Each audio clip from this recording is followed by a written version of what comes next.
Por ejemplo, ¿qué actos, de acuerdo a las leyes físicas, que no pueden realizarse? Bueno, lo que yo he presenciado. ¿Usted ha presenciado? Yo hay un caso que para mí el que más me llamó la atención.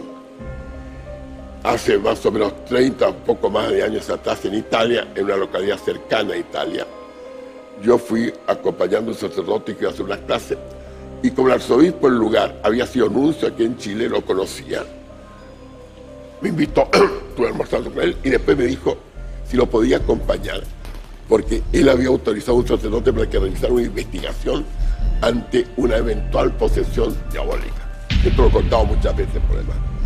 Llegué allí, primera sensación, la de frío. La de frío en presencia Frío de este... intenso. Y estábamos nosotros ya a mediados de junio. En esa época hacía bastante calor. Y un frío intenso al entrar a la pieza.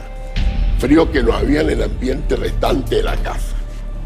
Un dormitorio, al fondo estaba una cama, dos tipos que controlaban a una niña de 12 o 13 años, que tenía una gran fuerza, su madre y el sacerdote que realizaba la investigación. ¿Una niña de qué edad más o menos? 12 o 13 años, 12 no tenía 13 más. años.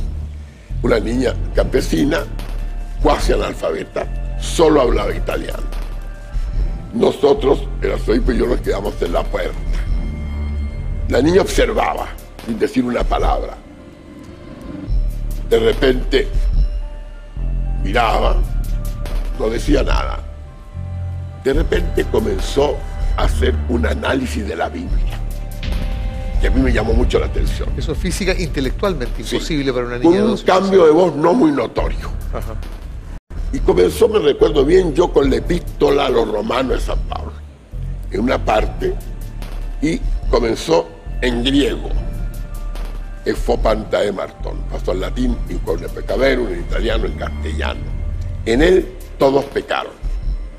Entonces usted me pregunta, bueno, ¿y por qué? ¿Y el hebreo? Esa epístola fue escrita en griego. Mire el detalle. Enseguida se pasó al Génesis, primer libro de la Biblia, a hablar de la caída de nuestros primeros padres. Y ahí hizo una argumentación en el sentido de que prácticamente él, así llamaba al diablo, liberó al hombre de ese yugo de sometimiento que Dios tenía por medio de la obediencia, encadenaba la libertad de Adán y Eva. ¿Y qué le traía libertad? Que ellos fueran ellos independientes de Dios.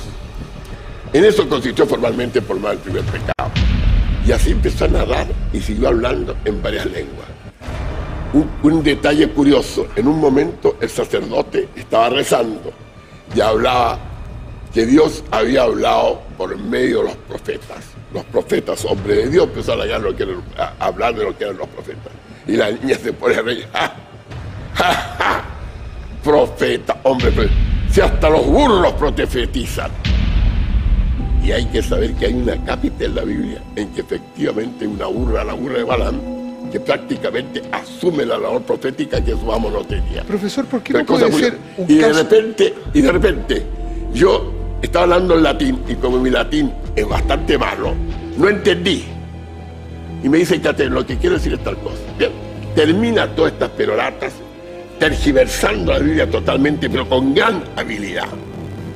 Termina y comienza a hacer esto, y a subirse por la pared hacia arriba, como una oruga.